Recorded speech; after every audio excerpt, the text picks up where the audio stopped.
ഫാത്തിഹ ഓതി തീർന്നാൽ ആമീൻ എന്ന് പറയൽ സുന്നത്തുണ്ട്. ഫാത്തിഹ മുഴുവൻ ഓതിക്കഴിഞ്ഞാൽ ബിസ്മില്ലാഹിർ റഹ്മാനിർ റഹീം അൽഹംദുലില്ലാഹി റബ്ബിൽ ആലമീൻ അർറഹ്മാനിർ റഹീം മാലികി യൗമിദ്ദീൻ. ഇവിടെ പ്രത്യേകം ശ്രദ്ധിക്കണം. അർറഹ്മാനിർ റഹീം ചുണ്ട് പൂട്ടുമ്പോഴേ മീമാവും, മാലികി പിന്നെ തുടങ്ങണം. അപ്പോൾ അർറഹ്മാനിർ റഹീം മാലികി യൗമിദ്ദീൻ രണ്ടും തമ്മിലൊരു വേർതിരിവ് വേണം. മാലികി യൗമിദ്ദീൻ അല്ല, മാലികി യൗമിദ്ദീ പോരാ, മാലികി യൗമിദ്ദീൻ. ആ നാവ് അടിയിൽ കൊണ്ടുപോയി വെക്കണം. ഇയ്യാക നഅ്ബുദു വ ഇയ്യാക നസ്തഈൻ ഇഹ്ദിനസ് സിറാത്തൽ മുസ്തഖീം സിറാത്തൽ ലദീന അൻഅംത അലൈഹിം ഗൈറിൽ മഗ്ദൂബി അലൈഹിം വലല്ലാലീൻ. ഗൈറിൽ മഗ്ദൂബി അലൈഹിം വ വേറിട്ട് തന്നെ കേൾക്കണം. ചിലർ ഗൈറിൽ മഗ്ദൂബി അലൈഹിം വല മീമും വാവും ഒന്നായി, ഒരക്ഷരം പോയി. വളരെ ശ്രദ്ധിക്കേണ്ട കാര്യമാണ്. ഗൈറിൽ മഗ്ദൂബി അലൈഹിം വലല്ലാലീൻ എന്ന് പറഞ്ഞ വാ വേറെ എടുക്കണം. അതൊക്കെ വളരെ ശ്രദ്ധിക്കേണ്ടത്. ഒരക്ഷരം പോയാൽ ഫാത്തിഹ ശരിയല്ല, നമസ്കാരം ബാത്തിലാകും. വളരെ ശ്രദ്ധിക്കണം. ആമീൻ പറഞ്ഞതിന് ശേഷം സൂറത്ത് ഓതുന്നതിൻ്റെയും സൂറത്ത് ഓതി റുക്കൂഇലേക്ക് തക്ബീർ ചൊല്ലുന്നതിൻ്റെയും ഇടയിൽ ഇപ്പോൾ വലല്ലാലീൻ ആമീൻ എന്ന് പറഞ്ഞു. ഇനി ഒരു സൂറത്താണ് ഓതേണ്ടത്. ഈ ഫാത്തിഹ നിർത്തിയിട്ട് സൂറത്ത് ഓതുന്നതിൻ്റെയും സൂറത്ത് കഴിഞ്ഞതിന് ശേഷം സൂറത്ത് ഓതി കഴിഞ്ഞതിന് ശേഷം അള്ളാഹു അക്ബർ എന്ന് പറഞ്ഞ റുക്കൂയിൽ പോകുമല്ലോ, ആ സൂറത്ത് കഴിഞ്ഞതിന് ശേഷം അള്ളാഹു അക്ബർ എന്ന് പറയുന്നതിൻ്റെയും ഇടക്ക് ഒരു സുബ്ഹാനല്ലാഹ് എന്ന് പറയുന്ന അത്ര സമയം, അഥവാ ഒരു 2 സെക്കൻഡ് മൗനം പാലിക്കണം. 2 സെക്കൻഡ് മൗനം പാലിക്കണം. ഉദാഹരണമായി നമ്മൾ ഫാത്തിഹ ഓതി വലല്ലാലീൻ ആമീൻ ബിസ്മില്ലാഹിർ റഹ്മാനിർ റഹീം എന്ന് പറഞ്ഞ സൂറത്ത് തുടങ്ങരുത്. വലല്ലാലീൻ ആമീൻ. ആ സൂറത്തിൻ്റെ ഇടയിൽ ഒരു ചെറിയ ഗ്യാപ്പ് കൊടുക്കണം. അത് പ്രത്യേക സുന്നത്തുണ്ട് എന്ന് തന്നെ കർമ്മശാസ്ത്ര ഗ്രന്ഥങ്ങളിൽ വളരെ വ്യക്തമായി പറഞ്ഞിട്ടുണ്ട്. ഫാത്തിഹയ്ക്ക് ശേഷം ഏതാനും ആയത്തുകൾ ഓതിയാലും മതി, സൂറത്ത് തന്നെ ഓതിക്കൊള്ളണമെന്നില്ല. എന്നാൽ ഏറ്റവും നല്ലത് 3 ആയത്തുകൾ ഓതലാണ്. ഒരു സൂറത്ത് പൂർത്തിയായി ഓതലാണ് ദീർഘിച്ച സൂറത്തിൽ നിന്ന് ഒരല്പം ഓതുന്നതിനേക്കാൾ ശ്രേഷ്ഠം എന്നാണ് കർമ്മശാസ്ത്ര ഗ്രന്ഥങ്ങളിൽ പറഞ്ഞിട്ടുള്ളത്. ആദ്യത്തെ 2 റക്അത്തിൽ സൂറത്ത് ഓതലാണ് സുന്നത്ത്. ആദ്യത്തെ 2 റക്അത്തിൽ സൂറത്ത് ഓതുക. ഉദാഹരണം സുബഹി, മഗ്രിബിൽ ആദ്യത്തെ 2 റക്അത്തിൽ, സുബഹിയിലെ 2 റക്അത്തിലും എല്ലാറ്റിലും ആദ്യ 2 റക്അത്തിൽ പ്രത്യേകമായി സൂറത്ത് ഓതൽ സുന്നത്തുണ്ട്. ഒരേ സൂറത്ത് ആവർത്തിച്ച് ഓതിയാലും ഇനി ഫാത്തിഹ തന്നെ മടക്കി ഓതിയാലും സൂറത്ത് ഓതിയതിൻ്റെ അടിസ്ഥാന സുന്നത്ത് കിട്ടും. ഇപ്പം 2 സൂറത്ത് ഓതുന്നതിന് പകരം ആദ്യത്തെ റക്അത്തിൽ സൂറത്ത് ഓതി അതേ സൂറത്തിൻ്റെ രണ്ടാമത്തേതിലും ഓതി, വേറൊരാൾ ഫാത്തിഹ തന്നെ സൂറത്തിൻ്റെ സ്ഥാനത്ത് മടക്കി ഓതി, എന്നാലും സൂറത്ത് ഓതിയ അടിസ്ഥാന സുന്നത്ത് കിട്ടും. ഇമാം തനിച്ചു നിസ്കരിക്കുന്നവൻ, ഉറക്ക ഓതേണ്ട നിസ്കാരത്തിൽ ഇമാമിൻ്റെ ഓത്ത് കേൾക്കാത്ത മഅ്മൂം, 3 പേരാണ് ഇവിടെ പറഞ്ഞ് ശ്രദ്ധിക്കണം. ഇമാമ്, തനിച്ചു നിസ്കരിക്കുന്നവൻ, ഉറക്ക ഓതേണ്ട നിസ്കാരത്തിൽ ഇമാമിൻ്റെ ഓത്ത് കേൾക്കാത്ത മഅ്മൂം. ഉറക്ക ഓതേണ്ട നിസ്കാരമാണ്, പക്ഷേ ഇമാമിൻ്റെ ഓത്ത് മഅ്മൂം കേൾക്കുന്നില്ല. ഈ 3 പേർക്ക് സൂറത്ത് ഓതൽ സുന്നത്താണ്. അപ്പോൾ ഇമാമിൻ്റെ ഓത്ത് കേൾക്കുന്ന മഅ്മൂമിന് സൂറത്ത് ഓതൽ സുന്നത്തില്ല, അവൻ സൂറത്ത് ഓതൽ കറാഹത്തുമാണ്. അതാണ് പ്രത്യേകം ശ്രദ്ധിക്കേണ്ടത്. നമ്മളൊരു പള്ളിയിൽ നിസ്കരിക്കുന്നു, ആദ്യത്തെ 2 റക്അത്തിൽ ഇമാം ഉറക്കം ഓതുന്നു, നമ്മളത് കേൾക്കുന്നു. അപ്പോൾ നമ്മൾ ഫാത്തിഹ ഓതിയാൽ മതി, നമ്മൾ സൂറത്ത് ഓതേണ്ടതില്ല. ഇനി ഉറങ്ങുന്നവർക്കോ നിസ്കരിക്കുന്നവർക്കോ ശല്യമായി തീരുന്ന പക്ഷം നിസ്കരിക്കുന്നവരും അല്ലാത്തവരും ഉറക്ക ഓതൽ കറാഹത്താണ്. നിസ്കരിക്കുന്നവരും അല്ലാത്തവരും ഉറക്കം ഓതുമ്പോൾ വേറെ ഉറങ്ങുന്ന ആളുകൾക്ക് മറ്റോ ശല്യമുണ്ട്, എന്നാൽ അത്ര ഉച്ചത്തിൽ ഓതേണ്ടതില്ല. ഇതാണ് ഫാത്തിഹ സൂറത്ത്, അതുപോലെ തന്നെ അതോടനുബന്ധിച്ച സൂറത്തും ഓതുന്നതിൻ്റെ ക്രമം. ഇതിൽ നിസ്കാരത്തിൻ്റെ 4ാമത്തെ കൗലിയായ ഫർളാണ് ഫാത്തിഹ സൂറത്ത് ഓതൽ.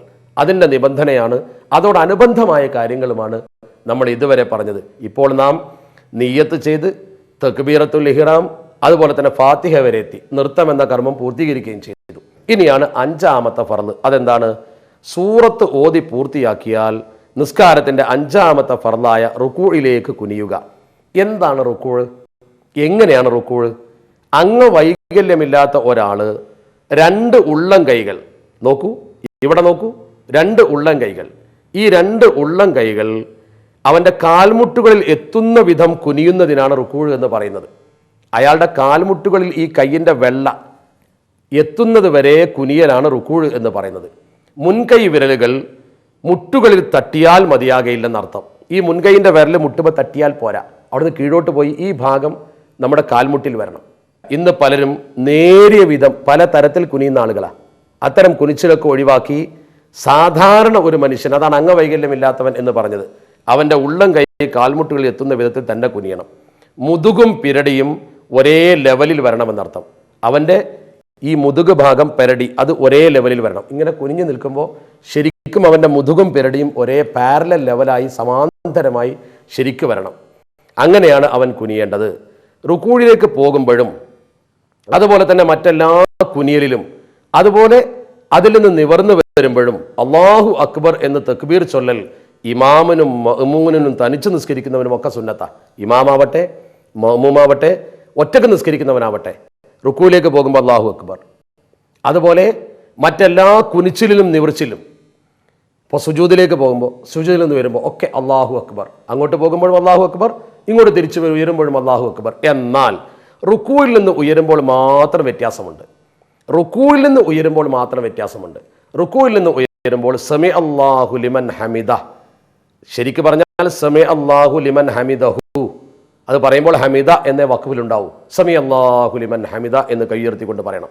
അങ്ങനെ തക്ബീറിന് പകരം ഈ റുക്കൂയിൽ നിന്ന് ഉയരുമ്പോൾ മാത്രമാണ് സമി അല്ലാഹു ലിമൻ ഹമിദ പറയേണ്ടത്. ബാക്കിയുള്ള എല്ലാ കുനിയൽ നിവരൽ ഈ കർമ്മങ്ങളിലൊക്കെ അല്ലാഹു അക്ബർ എന്നാണ് പറയേണ്ടത്.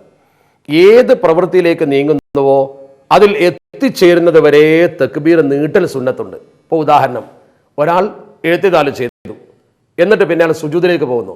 അയാളുടെ നെറ്റി സുജൂദിന്റെ സ്ഥലത്ത് എത്തുന്നത് വരെ കുനിയാൻ തുടങ്ങുമ്പോൾ അല്ലാഹു അക്ബർ, അവിടെ എത്തുന്നത് വരെ തക്ബീർ ദീർഘിപ്പിച്ച് പറയൽ സുന്നത്തുണ്ട്. ചിലർ അല്ലാഹു അക്ബർ മെല്ലെ പറഞ്ഞിട്ട് പിന്നെ മിണ്ടാതെ എങ്ങ പോകും. അങ്ങനെയല്ല, സുജൂദിൽ നിന്ന് ഉയർന്നു വരുന്നു, അപ്പോൾ അല്ലാഹു അക്ബർ എന്ന് പറഞ്ഞ് ചെറുതാക്കി പറഞ്ഞ് ഉയരുകയല്ല വേണ്ടത്. അവൻ നൃത്തത്തിലേക്ക് എത്തുന്നവരെ അല്ലാഹു അക്ബർ. ഇത് പ്രത്യേകം സുന്നത്താണ്, വളരെ ശ്രദ്ധിക്കണം. അങ്ങനെ അവൻ ഇപ്പോൾ റുക്കൂ ചെയ്തു, നിയ്യത്ത് ചെയ്ത് തക്ബീർ ചൊല്ലി അവൻ ഫാത്തിഹ ഓതി സൂറത്ത് ഓതി അതിനുശേഷം അവൻ റുക്കൂ ചെയ്തു. ഇപ്പോൾ റുക്കൂയിലാണ് നമ്മളുള്ളത്. നാം ഇപ്പോൾ എവിടെയാണുള്ളത്? എൻ്റെ കൂടെ നിങ്ങൾ സഞ്ചരിച്ച് നമസ്കാരത്തിൻ്റെ ഭാഗത്തേക്ക് പോരണം. നമ്മൾ ഇപ്പോൾ റുക്കൂയിലാണുള്ളത്. എന്താണ് റുക്കൂയിൽ ചൊല്ലേണ്ടത്? സുബ്ഹാന റബ്ബിയൽ അലീമി വബിഹംദിഹി. ഈ ദിക്ർ 3 തവണ പറയണം. എന്താണ് ഈ ദിക്റിൻ്റെ അർത്ഥം? മഹാനായ എൻ്റെ രക്ഷിതാവിനെ സ്തുതിക്കുന്നതോടൊപ്പം അവൻ്റെ പരിശുദ്ധിയെ ഞാൻ വാഴ്ത്തുന്നു. സുബ്ഹാന റബ്ബിയൽ അലീമി വബിഹംദിഹി. ഇത് 3 തവണ പറയണം. അവൻ റുക്കൂയിൽ കടന്നുകൊണ്ട് 3 തവണ ഇത് പറയണം. റുക്കൂയിലേക്ക് കുനിയുമ്പോൾ മറ്റൊന്നും ഉദ്ദേശിക്കരുത്. റുക്കൂയിലേക്ക് കുനിയുമ്പോൾ എവിടെയെങ്കിലും തല തട്ടും എന്ന് കരുതി കുനിയലല്ല. ഈ വിഷയത്തിൽ എഴുത്തിദാല്, സുജൂദ്, ഇടയിലെ ഇരുത്തം എന്നിവയെല്ലാം റുക്കൂൾ പോലെ തന്നെയാണ്. അതുപോലെ പൊക്കലും നമ്മൾ സുജൂദ് ചെയ്യുമ്പോൾ അതിൽ നിന്ന് ഉയരുമ്പോൾ വേറെ എന്തെങ്കിലും ഒരു വസ്തുവിനെ കണ്ട് ഭയപ്പെട്ട് ഉയർന്നാൽ പോരാ. അതൊക്കെ പ്രത്യേകം അതിനു വേണ്ടി മാത്രം കുനിയലും ഉയരലും ആയിരിക്കണം എന്നർത്ഥം. മഅ്മൂമല്ലാത്ത ഒരാൾ സുജൂദിലായിരിക്കെ റുക്കൂൾ ചെയ്തോ എന്ന് സംശയിച്ചു, എന്ത് ചെയ്യണം? മഅ്മൂമല്ലാത്ത ഒരാൾ സുജൂദിലായിരിക്കെ റുക്കൂൾ ചെയ്തോ എന്ന് സംശയിച്ചു, എന്ത് ചെയ്യണം? മഅ്മൂമല്ലാത്ത ഒരാൾ അവൻ സുജൂദിലാണ് ഇപ്പോൾ ഉള്ളത്. സുജൂദിൽ ഇങ്ങനെ കിടക്കുമ്പോൾ അവൻ സംശയിച്ചു, ഞാനിപ്പോൾ റുക്കൂൾ ചെയ്തോ, എന്ത് ചെയ്യണം? അവൻ നൃത്തത്തിലേക്ക് തന്നെ വരിക. നൃത്തത്തിലേക്ക് വന്നിട്ട് റുക്കൂൾ ചെയ്യുക. എന്നിട്ട് നൃത്തം പൂർത്തിയാക്കാതെ റുക്കൂ ആക്കി അത് മാറ്റാൻ പാടില്ല. അവൻ നൃത്തം പൂർത്തിയാക്കാതെ റുക്കൂ ആക്കി മാറ്റാൻ പാടില്ല. ഉദാഹരണം, ഒരാൾ സുജൂദിൽ കിടക്കുന്നു, റുക്കൂ ചെയ്തോന്ന് സംശയിച്ചു, നേരെ വന്ന് റുക്കൂവിൽ നിന്നാൽ പോരാന്നർത്ഥം. അവൻ എന്ത് ചെയ്യണം? നേരെ നിവർന്ന് നിന്നിട്ട് 2ാമത് റുക്കൂ ചെയ്യണം. അല്ല തിരിച്ചുള്ള വരവിൽ റുക്കൂ ആക്കാൻ പാടില്ല എന്നർത്ഥം. അതാണ് ഈ പറഞ്ഞ വിശദീകരണം. ഇനി ഒരാൾ ഇരുന്ന് നമസ്കരിക്കുന്ന ആളാന്ന് വിചാരിക്കട്ടെ. നേരത്തെ പറഞ്ഞാൽ ഇരുന്ന് നമസ്കരിക്കുന്ന കാര്യം. ഒരാൾ ഇരുന്നാണ് നമസ്കരിക്കുന്നത്.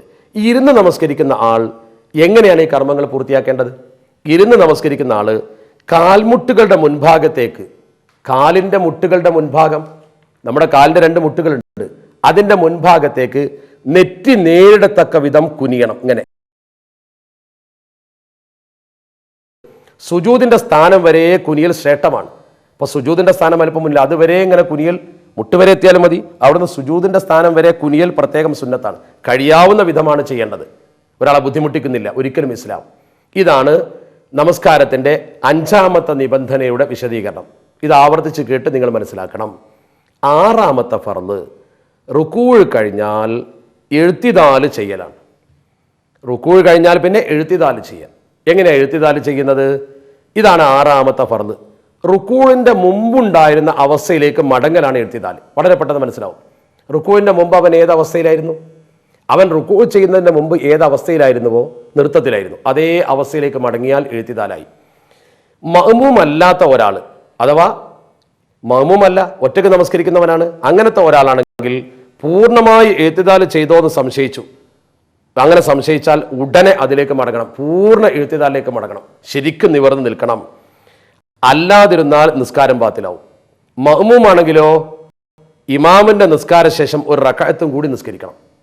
മഅ്മൂമാണെന്നിരിക്കുക, അവൻ പൂർണ്ണമായി എഴുത്തിദാൽ ചെയ്തോ സംശയിച്ചു, ഇമാമിന്റെ കൂടെ പോവുകയും ചെയ്തു സുജൂദിലേക്ക്, മടങ്ങാൻ പറ്റില്ലല്ലോ, മടങ്ങാൻ പറ്റില്ല. അപ്പോൾ അവൻ്റെ ഒരു റക്അത്ത് നഷ്ടപ്പെട്ടു. അവൻ ഇമാമിന്റെ ശേഷം ഒരു റക്അത്ത് എഴുന്നേറ്റ് നമസ്കരിച്ചാൽ മതി. ഒറ്റക്ക് നിസ്കരിക്കുന്നവനാണോ